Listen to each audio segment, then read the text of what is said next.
Retrouvez chaque semaine les lauréats des prix de l'inspiration en ESS.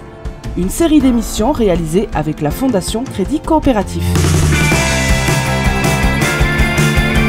Le Grand Chute est un projet culturel participatif mené par l'association Tréteau Théâtre de Quimper, une scène conventionnée jeune public et qui a reçu le 3e prix régional de l'inspiration en ESS en Bretagne de la Fondation Crédit Coopératif. Et si un jour les sons s'en allaient un par un, d'abord la cloche du village qui arrête de sonner, le train que l'on n'entend plus, le bruit des vagues qui s'effacent, partons du principe qu'un spectacle, ça se regarde mais ça s'écoute aussi, comédiens, musiciens, ingénieurs du son entraînent les enfants et les parents du Finistère dans une grande enquête sonore et fantastique pour essayer de comprendre pourquoi les sons ont disparu. Bonjour Bernard Lenoac. Bonjour. Vous êtes directeur du Tréteau Théâtre. Alors dites-nous, quel est l'objectif de ce projet étonnant et original intitulé Le Grand Chute? L'idée est plutôt simple, c'est qu'on est une scène conventionnée, comme tu disais, jeune public, donc ce qui nous intéresse, c'est les enfants et les familles, et on essaye dans notre projet de pouvoir porter un projet participatif. L'idée n'est pas forcément de mettre les enfants sur scène, mais bien d'être en rencontre d'artistes professionnels, et aussi de faire travailler leur imaginaire. Et donc l'idée du Grand Chute est née aussi sur comment développer l'imaginaire, comment les petites oreilles de nos chères têtes blondes, brunes, rouquines ou autres puissent à un moment donné être étonnées, ne serait-ce qu'en écoutant, et en écoutant, ça change aussi le regard. Voilà. Oui, alors justement, parce que on a compris que c'était une sensibilisation au son, aux pratiques sonores. De quelle manière les jeunes participants à ce spectacle ont-ils réagi face à ce qui devait être quand même quelque chose d'assez nouveau pour eux? Alors, c'est un projet qu'on mène sur 2 ans, hein, c'est pour avoir une idée. Donc, la première année, en fait, on a Fanjoani, qui est donc un artiste, musicien, et qui est aussi bruiteur.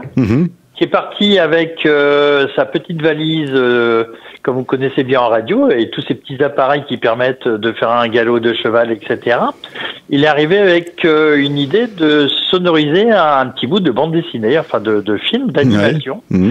Et il a laissé derrière lui, donc après ce travail, un texte d'un auteur qui est donc de Brest, qu'on connaît bien, et qui a laissé un petit message au gamin en disant je reviens dans quelques mois, à vous de sonoriser ce bout de texte. Voilà. Donc ça veut dire qu'on est passé de l'apprentissage à aussi les enfants créateurs. Avec un texte de Le Goueffec, et la compagnie à qui on s'associe vient de Bordeaux, donc on a aussi des artistes de Marseille, d'Angers. Donc c'est en fait au bout de l'histoire, c'est un collectif d'artistes et de compétences qui vont d'une chanteuse opéra, d'un pianiste, d'un beatboxer, etc. Et tout ça au service à un moment donné des enfants, parce que ça veut dire qu'on fait un collectage. On a envoyé 3000 cartes postales vierges, on a eu des retours, 500 à peu près. Et donc la question était donc que si demain il fallait garder un son dans le Finistère, ça serait lequel? Voilà. D'accord.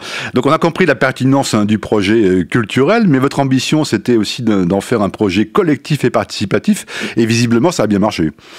Alors l'idée des projets comme ça qui se mènent à l'échelle d'un département, c'est aussi de lutter contre à un moment donné la désertification culturelle. Et c'est pour ça qu'on a fait 2 projets donc de résidence dans le milieu scolaire, dont une à Brasparts. Voilà, c'est aussi emblématique pour nous de se retrouver au centre Finistère.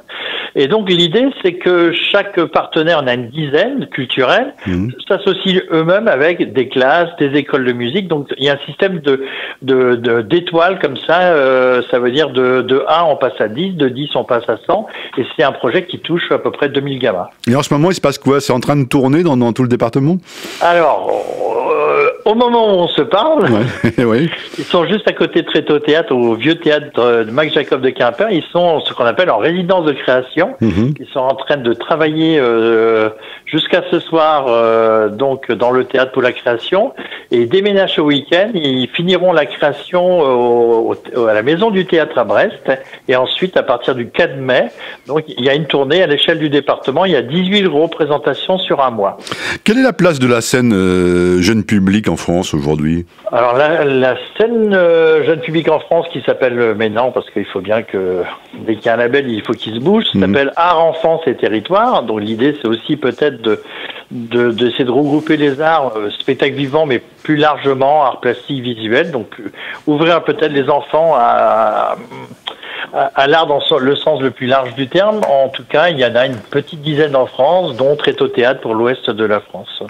Comment ce prix de l'inspiration en ESS a-t-il été reçu par l'équipe? Alors nous, on est toujours très sensible à cette reconnaissance parce que derrière nous, vous avez bien compris, c'est un projet collectif. Oui. C'est que si on n'a pas des animateurs, si on n'a pas derrière des porteurs de MJC, de profs de musique, d'humistes, d'enseignants motivés, le projet comme celui-là ne peut, en fait, il est mort-né. Donc c'est bien à un moment donné parce qu'il y a plein de relais. Donc c'est un prix qu'on a vraiment envie de partager, y compris avec les artistes, parce que vous avez bien compris qu'il y a une grosse implication de leur part. Donc pour nous, c'est une reconnaissance de travail commun et c'est un peu là-dessus qu'on a envie d'appuyer demain nos futurs projets. On est plus fort, c'est ça qu'on dit, donc on va plus loin, plus loin à plusieurs. C'est ça. Dernière question, c'est un prix de l'inspiration en ESS. J'aimerais avoir votre avis, votre regard, au regard justement de votre expérience, sur le fait d'imaginer qu'il serait pertinent et intéressant de créer des liens peut-être plus étroits entre culture et économie sociale et solidaire. Vous en pensez quoi? D'une façon ou d'une autre aujourd'hui, c'est pour ça qu'on était aussi sur l'endroit et la participation des gamins et la créativité. C'est pour ça qu'on ne souhaite pas, dans le prochain projet participatif va démarrer donc à la fin du Grand Chute. Donc le 27 mai, pour rentrer dans les détails, on fait un bilan et on a une metteuse en scène qui vient de Bourgogne qui va prendre la suite avec Camille. Et l'idée, c'est de co-construire le projet 2019-2021. Et on veut qu'il ait encore plus de sens peut-être que le Grand Chute, et donc on a choisi de travailler autour de l'environnement et de l'océan. Ça veut dire, si je dis ça, c'est que l'idée de la culture, elle a aussi beaucoup plus de sens qu'on est capable de mettre des valeurs autour. Voilà, ce qui explique qu'on n'est pas que dans le divertissement, on est aussi dans la réflexion, dans l'éducation. Et le partage aujourd'hui des valeurs avec tout ce qui peut être solidaire, etc., c'est que ça nous touche évidemment parce qu'on est avant tout une association, donc avec un conseil d'administration, des bénévoles, une façon de fonctionner. Et c'est vrai que ce qui nous intéresse, c'est pas que l'organisation de spectacles, c'est aussi la politique tarifaire, de toucher des gamins qui vont peu ou pas au spectacle, de toucher des familles un peu en difficulté. Donc aujourd'hui, on n'est jamais de trop pour à un moment donné favoriser l'accès à la culture au plus grand nombre.